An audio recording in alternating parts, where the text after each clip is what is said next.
Welcome to Hometown Banknotes, where economy, bank life, and hometown spirits meet. I am your host, Janice Spooner, a local banker and proud community advocate. On this show, we will share conversations that connect dollars to decisions and people to purpose. At NBT Financial Bank, we're rooted in community, growing your financial future, and this podcast brings that mission to life. Whether you're a business owner, a neighbor, or just curious about what makes our local economy tick, this is the space for you. Remember, at NBT Financial Bank, we're more than just your bank, we're your partner in progress. Welcome to Hometown Banknotes, the podcast where we celebrate local leadership, thriving business, and the heart of community banking. I'm Janice Spooner, and your host and market president of NBT Financial Bank in Grapevine. Today we're talking about what makes a city grow strategically, sustainably, and with a whole lot of heart. And there's no better guest to join me to discuss this for our Economic Development Director for Grapevine, Garin Giacomarro. While we wait and to have him join us on the podcast, let's begin today's episode with, as we always do, a national update of what's going on in the economy. In August, the U.S. saw only 22,000 new jobs, and which is down sharply from where we were just a few months ago. And unemployment ticked up to 4.3%. The Federal Reserve's Beige Book, just released September 3rd, 2025, also indicates and confirms what a lot of small businesses are feeling across the nation. And some are struggling, costs are rising, and confidence is mixed, to say the least. Tariffs are still impacting a lot of businesses across the U.S. However, there is some good news coming, and it's truly believed that the Fed will reduce rates, cut rates, in this month, is expected. Meanwhile, here in Texas, and especially in the DFW market, we're seeing more nuanced story. Employment slipped just slightly over the summer, but our region still remains strong in the way of opportunity. Wages are strong, sales tax revenue is up, and according to BizNow, DFW led the nation in real estate investment thus far in 2025. $13.5 billion in sales through the first half of 2025. And right here in Grapevine, we are actually getting to see that momentum firsthand. That leads me to our guest.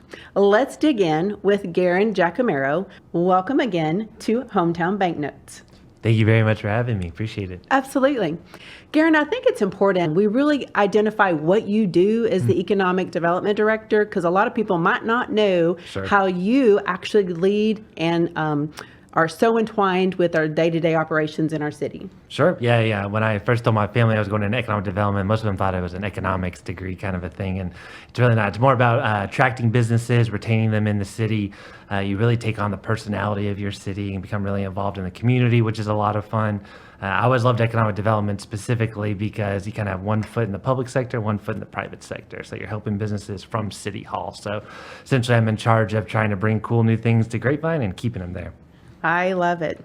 Well, Grapevine is known for blending its historic charm, retaining its heritage, with also bringing in what modern progress there is.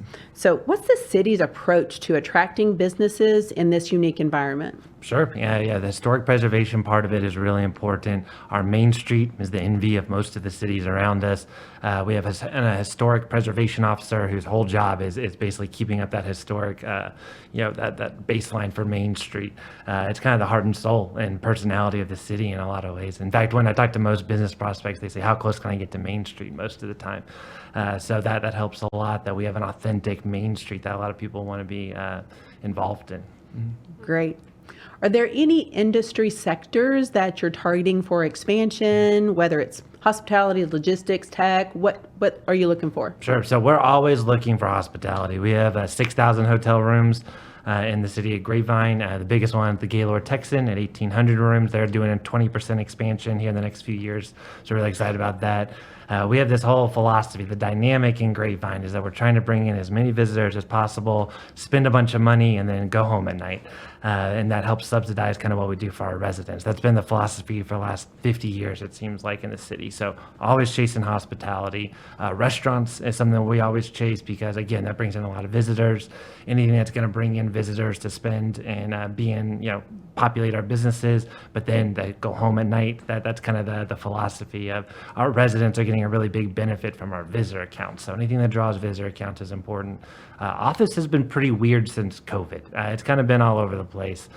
Some at the beginning saw this big opportunity that people were emptying out their office spaces so they could get it cheap.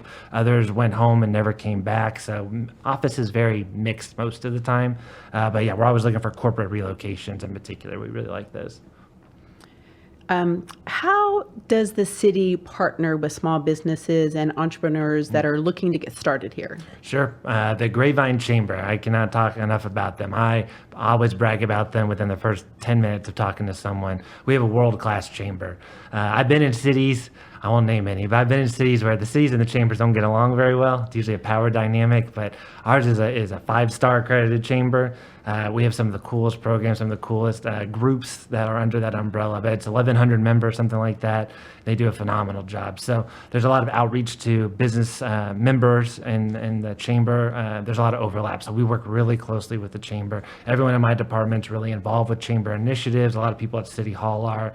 So it's a really close partnership, and that really helps kind of, that's our, I'm kind of the conduit, or the department is the conduit between the business community and City Hall through the chamber most of the time.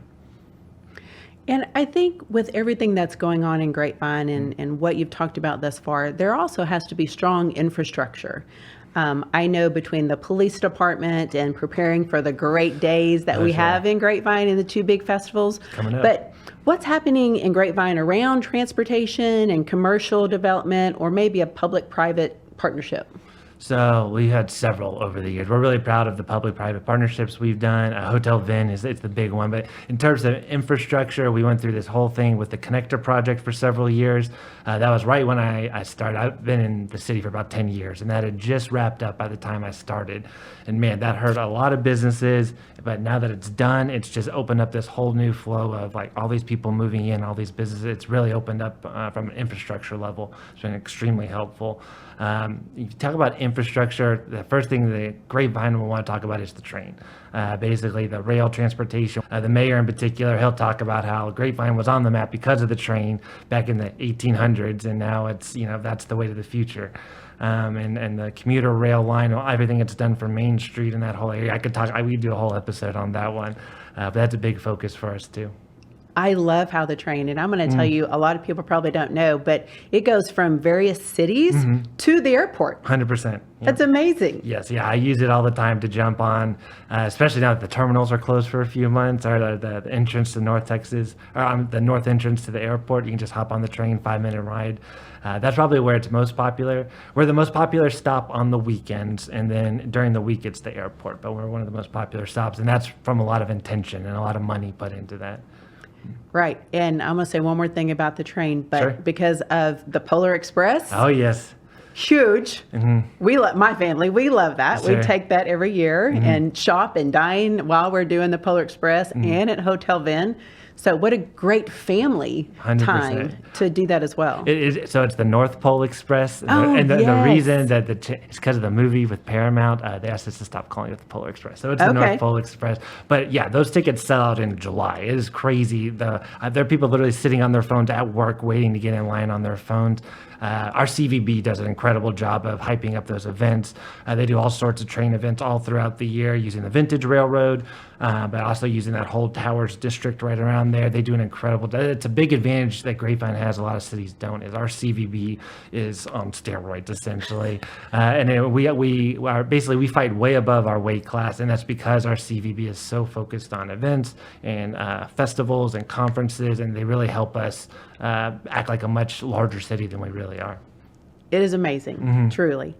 So how does the Economic Development Department help ensure that both residents and businesses thrive or are engaged in the city? Sure. So the whole dynamic, like our philosophy is that we're trying to bring in people to help the resident and trying to bring in visitors. And so when we rely heavily on sales tax. Most cities have kind of a balanced focus on property tax and sales tax. Property tax, much more reliable, kind of a high floor, but a low ceiling. Sales tax can tend to be a little more volatile, but you got higher ceilings, lower floors.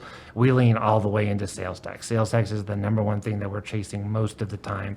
And we use the sales tax that we gain from visitors and from people shopping and eating at restaurants and all that to lower the city property tax rate every chance we get. City council does it more often than not. We have the lowest city property tax rate in the state outside of Tyler, which is not a full service city. So we're like really proud of that. I'm not saying property taxes are low, obviously, but the city portion of it is as low as you will find anywhere in Texas. And so we subsidize our residents' experience on the back of sales tax most of the time. And we provide awesome amenities. There's a $35 million rec center. It's the crown jewel of our Parks and Recs department. I get a free membership because I work at the city. It's awesome. It's one of the best benefits we get.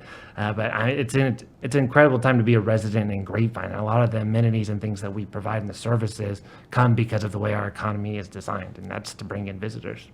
And the rec is amazing, and it will really helps facilitate every generational age. 100%. We had our son's 5-year birthday party there, but you see, the seniors also doing their activities, and it's just amazing. Yeah, it's a great collaboration. Chris Smith and his Parks and Rec department, they do a really incredible job. There's a whole indoor water park in there, especially with corporate relocations. They usually care about incentives, how much money we're going to give them, and quality of life. And when I show them quality of life, I take them to the rec. Because you can see this incredible workout space. You can see the indoor water park that it feels, it's overwhelming how big it is, but it's just an incredible facility. It's like, this is all within 5 or 10 minutes of where you'd be building or having your office. And most of them, their eyes light up because of what we offer. Yeah, absolutely.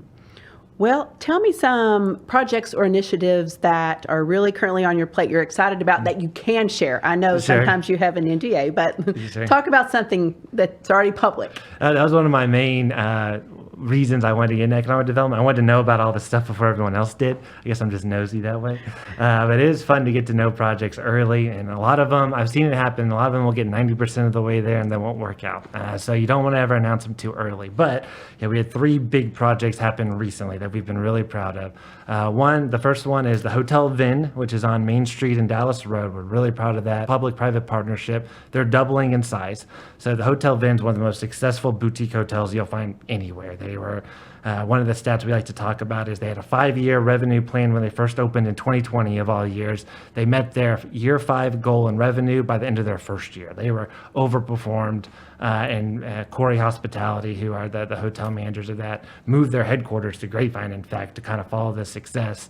And they saw the success and they're like, we want more of that. So they're doubling in size. They're going from 121 rooms to 240 to the Hotel Vin Reserve is what it would be called. It's essentially taking over a light industrial space. There was a spot called Sunbelt Rental, and it was right next door. We love Sunbelt Rental. They've been in town for many, many years, but we want that area to be more of a walkable district and for destination entertainment. And so we relocated them down the road. They actually expanded and turned it into like a regional headquarters, and that space that emptied up is going to be the new Hotel Vin Reserve. So we're really excited about that project. Sunbelt's right down there by me in my new that's space. True. Right next to you. We're really proud of them. They expanded, and it's more of a corporate. Everyone won in that deal. That was that was a lot of communication between all parties. Right. I know that cities do very strategic planning and have a future goal and growth master plan. What do you see coming in the next 3 to 5 years? So, City of Grapevine is largely landlocked. It's been one of those things where we've all up until this point. Grapevine has always had acreage to develop somewhere, and we're down to our last 100 acres probably in the entire city. The city actually owns a lot of that. There's this area called the 185. It's 185 acres. There's a whole history lesson here. It's actually the reason my department exists. But we bought 185 acres out of bankruptcy, and because the city wanted to develop. They wanted to control the vision for it. We've been developing it the last 12 years. It's about 2/3 developed, and now there's about 50 or so acres left. So we get to control the vision of that. We've gone through all sorts of different interesting prospects, gone down the road with a few. So we're pretty excited for what that can turn into. We think that's going to be kind of a headline project when it comes out, but we're still working on that one. And we've worked on a couple of different ones. So we're going to kind of turn the page into a new chapter once that's developed, though, because it's not going to be about business attraction as much anymore. It'll be about retention. It'll be about expansion. It'll be about what do we have now that we can turn into something better. And you already see that on Dallas Road a little bit. All these light industrial users have been doing great for many years, but that's not what the market wants. More than that now. The market wants something different now that the train station's there. They want something that's walkable and entertainment, and we're trying to make that happen.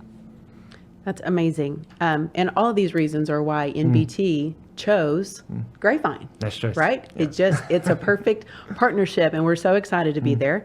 So tell me, how can community members, including NBT Financial Bank and others, really help support the city's economic vision?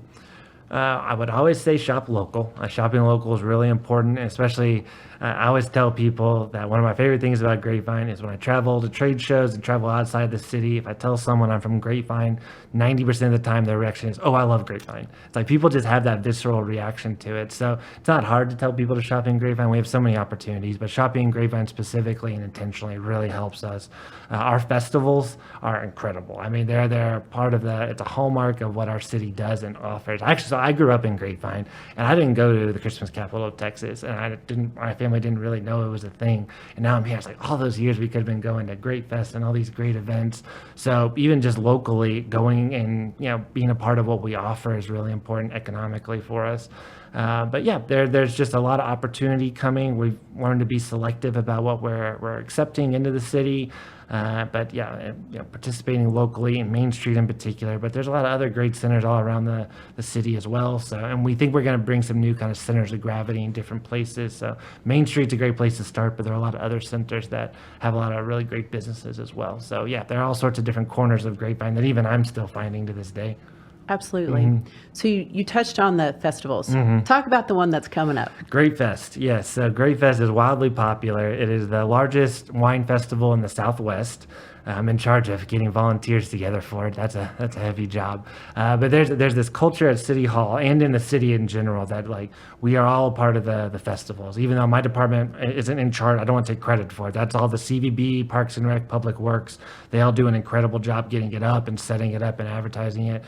We volunteer. That's how we help. And we turn out and there's beer booth and fried foods and all sorts of different volunteer things you can do. It's a personality trait of the city at this point that festivals are a really big deal. So it's Thursday, Friday, Saturday, and Sunday. I think that's the weekend of the 11th around there. The theme this year is the Grape Gatsby, which I think is awesome. Their branding is really cool. I'm trying to get a shirt still, so it's got the flapper on it and everything. It's really cool branding this year, but it's an all hands on deck situation. It really is a team collaborative effort, and we put on a great show every September basically, and it'll be crazy. I mean, we bring in 200,000 people through the weekend, which is crazy for a city our size, but we do it every year and it gets better and better. It is incredible. Well, there's one thing that I want you to give a shout out to, and that's a different podcast about Grapevine. Sure, of course. So my department puts out a podcast called Growing Grapevine. Stephen Jones in my department, he's the one who runs it. He's got a great voice. It's very NPR. And essentially, we've done 3 full seasons, and he goes through the different areas of the city, goes in depth, talks to all the important key figures. He knows a lot, and we work with a lot of the key people, but he goes in depth on different projects like the mall, how we got Meow Wolf. Meow Wolf is a fascinating story. This last season 3 was all about Main Street and how the rail line came in and Hotel Vin and all that. That's before Hotel Vin announced that they were expanding. So he just says, if you care about Grapevine or like Grapevine or interested in it, Growing Grapevine is a really incredible way to do that. And we hear from developers all the time who said, hey, I sent this to prospects so they would know kind of what they were getting into and what a unique and special community this is. So we joke it's kind of the propaganda arm of the department, but we like just getting the word out about how great Grapevine is and here are all the opportunities and here's what makes us special. All right. So final words from you, if you would, about Grapevine or whatever you may want to share Tell us your final thoughts. My pitch for Grapevine, if you haven't been, most people have at least heard of it, but the people who haven't been there is we have probably 10 things that any city would kill for. We have so many unique, special things that other cities just have a hard time competing with, honestly. Our location is probably the number one. We are 20 minutes outside of both downtowns. We are 5 to 10 minutes outside of the airport. You can't pay for that. You can't, be somewhere else and pay to have that kind of access. The airport, the lake, the festivals, Main Street, our school districts are incredible, our hotels, our restaurants. Like, we have all these things that most cities would be wildly jealous of, and we have all of them. And we're a really unique place with all sorts of advantages that you can't find in other places. And we built it that way on purpose. There's a lot of city council strategy over the years that's made it that way. It's something that's, we're a diamond in these northern suburbs. The northern suburbs in general are great. Like, I love the cities that we're around. It's a really great part of the world to be in right now for what I do, but Grapevine stands out for sure. I couldn't agree more. All right, so for our viewers, tell them how to find you. We're at choosegrapevinetx.com. That's the economic development website. You can always reach out to me or Steven. We're actually about to have a third member of our department join us very shortly. I'm excited for her to start here in a couple weeks.